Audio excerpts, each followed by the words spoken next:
So again, see this here, look. See that here? So he's this here is listened over there. There's something going on. But he brings the ear right back to me. The other one isn't doing a thing, is it? So he's bringing this here on his offside back to me to say, Dad, have you heard this? Something going on here, mate? You know, we're all right. Are we still safe? Yeah?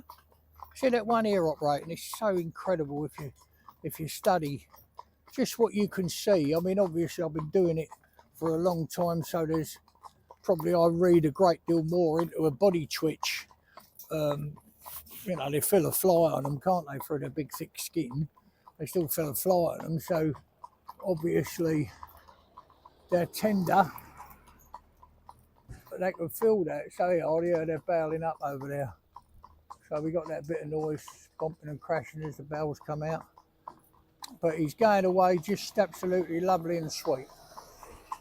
And I want him to enjoy this trip. Now, this is the furthest he's been. Oh, just get me like that right. I think this is furthest. I think this is the furthest he's been. I can't remember where we went to his maiden voyage. I think we just went to the corner there. So he's still going on. He's still walking away.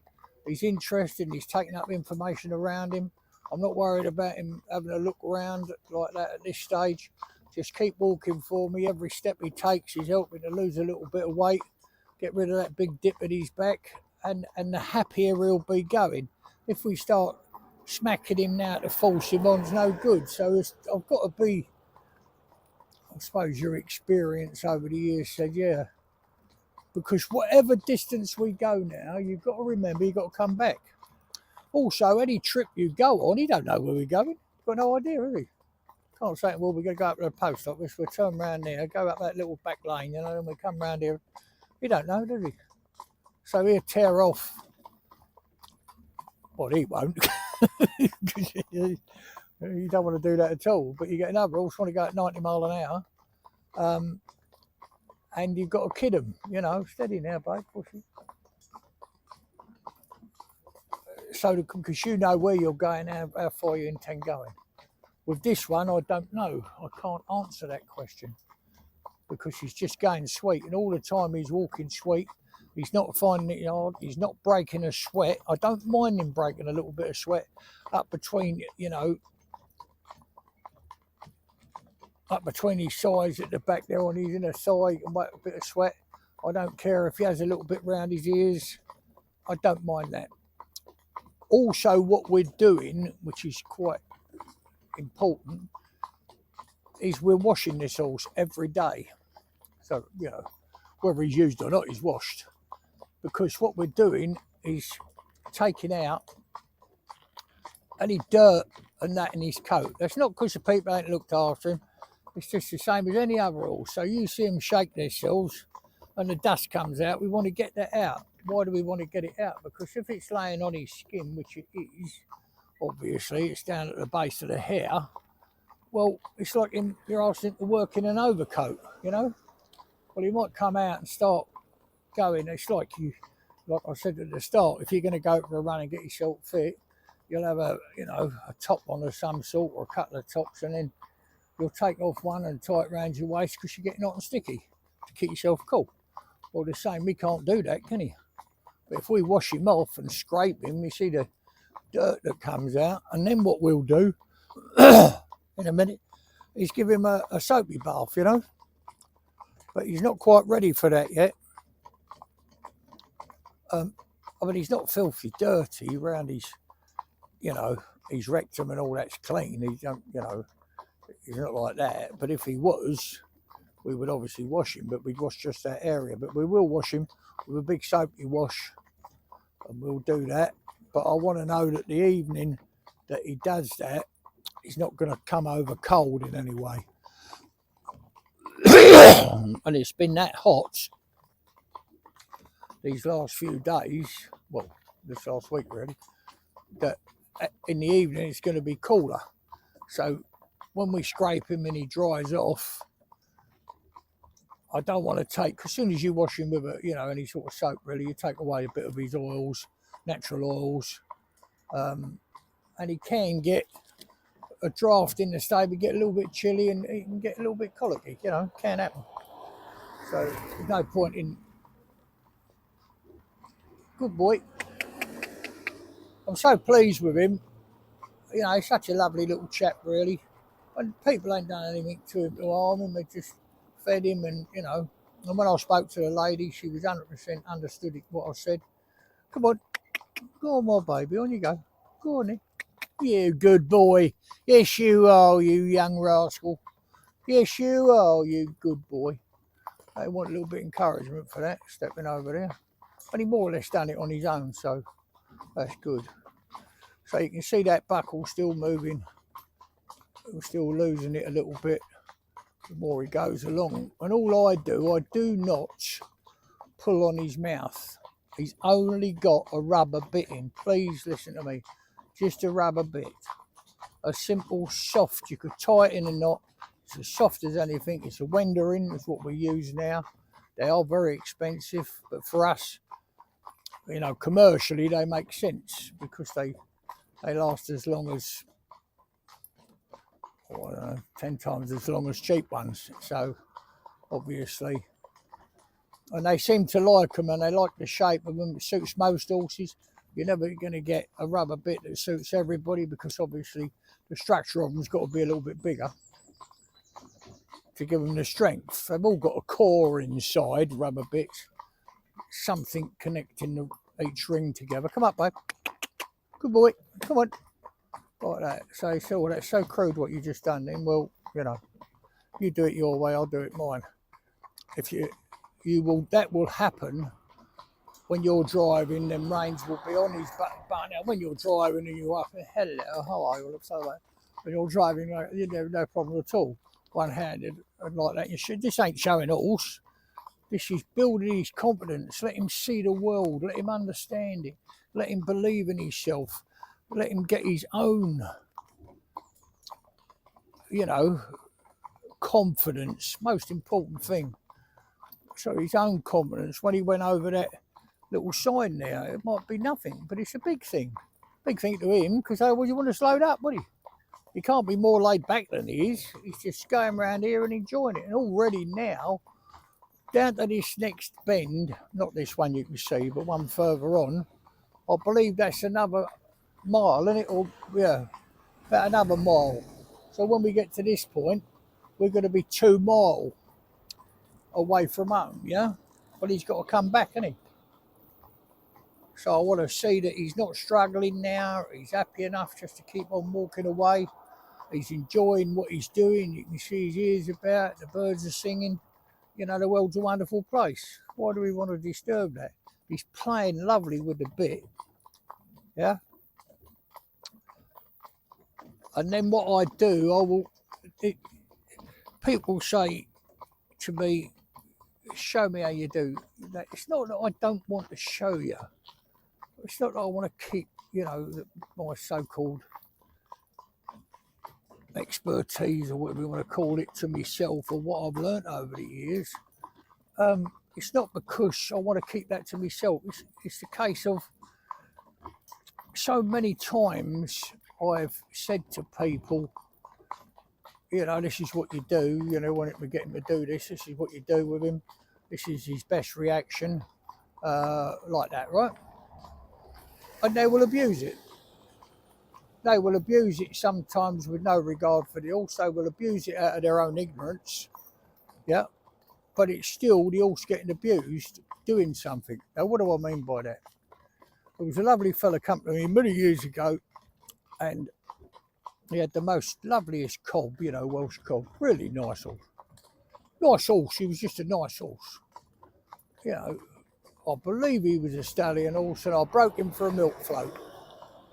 You know, for a 2-wheel float. Come up, baby. Come up, my little darling baby. That's it. And I broke it, and he wanted to show it off, so I taught it just off the voice to keep its back feet side by side and about 9 inches apart, yeah, and to walk forward on his front feet, so his tail hung between his hocks behind. And he'd just do it when you told him. just say these certain words to him, and he'd straight away he'd do it. If he'd be down there on the ground, up here, wherever, just tell him, and he'd walk forward and stand there. And I also taught him not to have his mouth held in that place, right? But him to hold his head in the right place. Yeah, you can see that buckle disappearing as we're going. Now we're seeing less and less of it, and that is his head carriage improving as we go, which I'm doing with my hands whilst I'm doing the other bits and pieces. So anyway, the lady got very ill and was, you know, in a bad way, and he said, "I'm gonna, you know, sell me horse." I said, "Well," I said, "if you want to," I said, he said, "I don't think she's going to get well," and it was always something she wanted to do, although I was interested. You know, we've done it together, and I just can't. I said, "All right, mate." So anyway, he sold it. So he sold it, and it changed hands. Of course, it was a lovely looking horse. Changed hands a couple of times for big money, and it was London Harness Horse Parade was up in Regent's Park at the time, and there was a pub round the corner, and I saw it with my own eyes, broke my heart. The horse was stood there, and the man sitting there showing off. I don't know who it was, got no clue. But he said to him, "Pull out," standing a well 10 foot away from him. The horse walked forward and took up his position that he knew, and he left him there long enough to sit in the same place. Well, that must have made his little legs and his neck and that ache, but you know, he never moved. I thought, never again will I do that, and I've never done it since, and that's the reason. So you say, well, I wouldn't do that, you know. Well, it's not a case. In that case, the man I done it for wasn't going to do it, was he? He definitely wasn't going to do it. But he showed that horse. I mean, when you pulled it up and it showed itself off, because I'll try and explain this. When you got to that level of showing horse and training horse, when you get them to do something like that, pull out like just when they're told, stand there, walk forward on their front feet, leave the other ones behind, 9 inches, 10 inches apart, called the size of the horse, 12 inches apart, the real big one. And it horse just stand there with no rein on it. You fold the reins up on its back, so we used to do years ago then. And the rag and bone man used to leave his horse tied up with his reins on his back, walk round him ringing the bell. You know, ringing his bell, call it Eddie Old Iron, you know. And the horse wouldn't move. And it just looked back at the old films, you know, on newsreels, old-fashioned newsreels. And you see them, like, impeccable behaviour. But there he's doing that, and I thought, never again, because you got no control over it afterwards. And I don't do, you know, party pieces.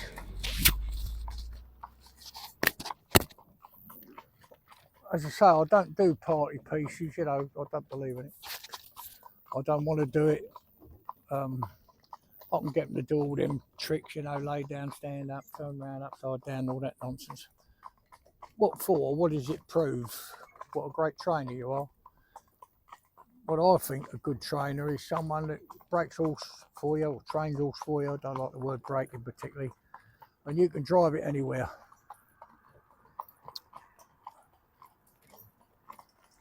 And your horse is safe, confident and happy doing what you're asking it to do. And I mean asking it, not telling it, not pushing it, but just asking it to do.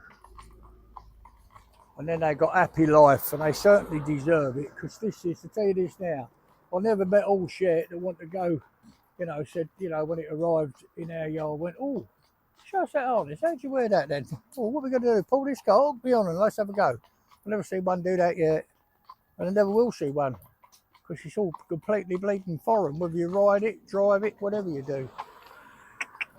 Good boy, go on, up you go. Heard that funny old whining noise. Good. Good boy. You see that old buckle disappearing a bit more all the time, yeah? You see there now. But I'm not applying any great pressure, and he's only got a piece of rubber in his mouth, and there is no cantilever at all on the rubber. So what I mean is the rubber bit passes through his mouth. Come up, babe. Good boy. Walk on. the rubber bit passes between his, from side to side of his mouth, and all you got on the thing is a ring passing through the rubber bit that is running loose. It's not fixed in any way whatsoever. So therefore, no cantilever, no top pressure, nothing at all. And that's how you want to do it. And when they say to me, I hear people say, I don't want to go to war with anybody, but you know, that's a good boy, good boy. I'm just going to let him stay there because he asked me back there, Dad, let me just stop and do this. Now, just at this moment, he's doing lovely and well. What I want to see more than anything, I'm keeping the rein on him because of this motor car coming. Not because I've got to control him or anything like that, but I just want to see what he does now. Come on. That's good. That's what I was looking for. That's absolutely beautiful. So what was I looking for there? He wanted to stowl, so I'll let him stowl. You know, do a poo in other words. What? But he didn't move afterwards, and he didn't move when the motor car overtook him. Yeah. So what do I mean by that? What you'll find a lot with horses that drive or ride, you stop them. In that case, I stopped him to let him poo, but there also was a motor car, just an ideal time. So you stop them, as soon as the motor car, I think you've stopped them because of the motor car, yeah, getting by or whatever and like that. And then they just follow the motor car. Well, he didn't, did he? So that in itself is lovely. Come on.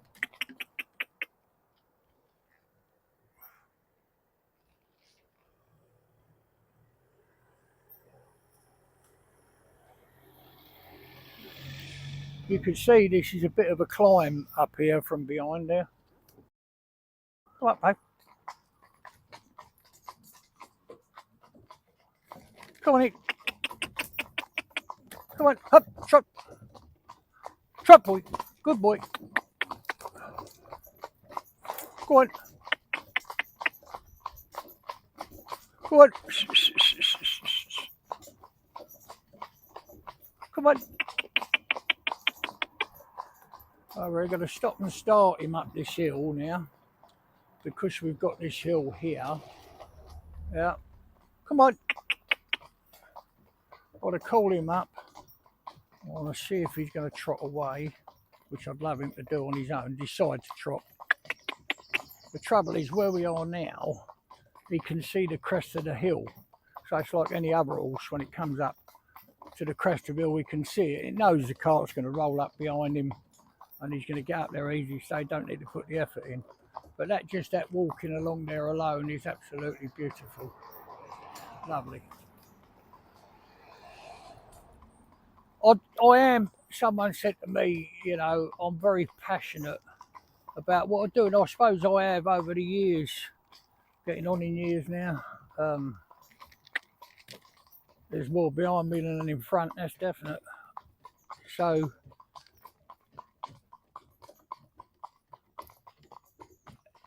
it's yeah, I suppose it has become all my life. That's all I'm a bit boring really, I suppose.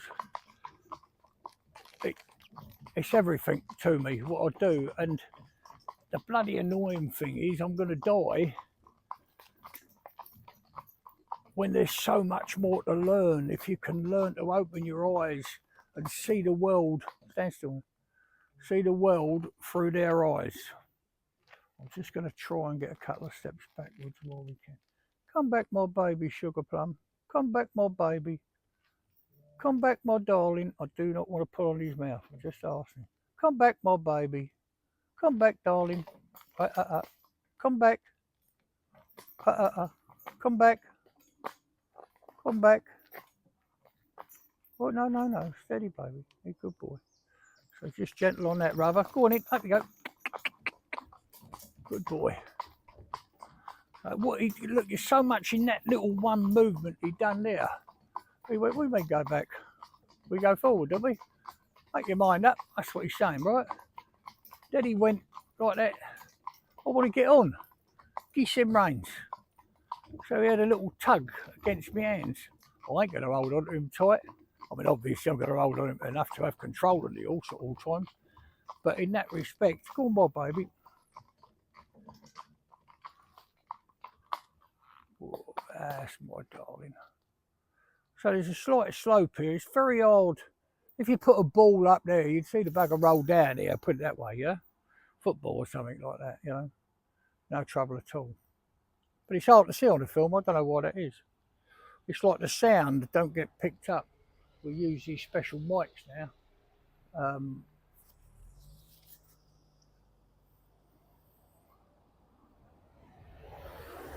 Come on. Come on, babe. Up you go. Good boy. That's lovely. I've got these reins slack now. So what I'm doing now is, come on. I'm giving him one. I don't want to work his head anymore, trying to get head carriage. I'm giving him the opportunity. Can you see the reins completely slack? So that he can stretch his neck should he want to, yeah?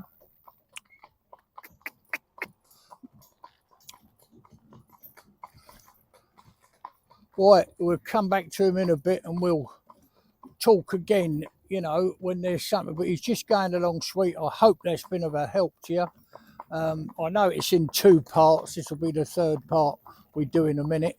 But I'm trying to, you know, I'm trying to do a lot of things at once. I mean, obviously my priority is to get it right for this horse, isn't it? This is what we call the apple tree because it's the apple tree corner. And, you know, the funny thing is the lady gives them an apple.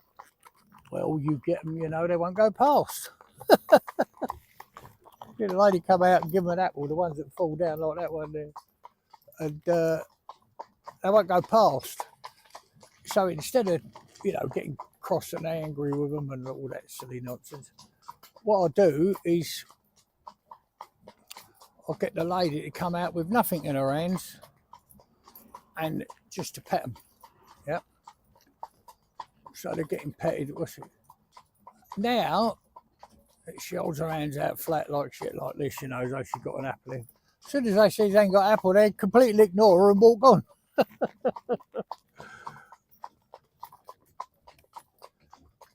Good boy.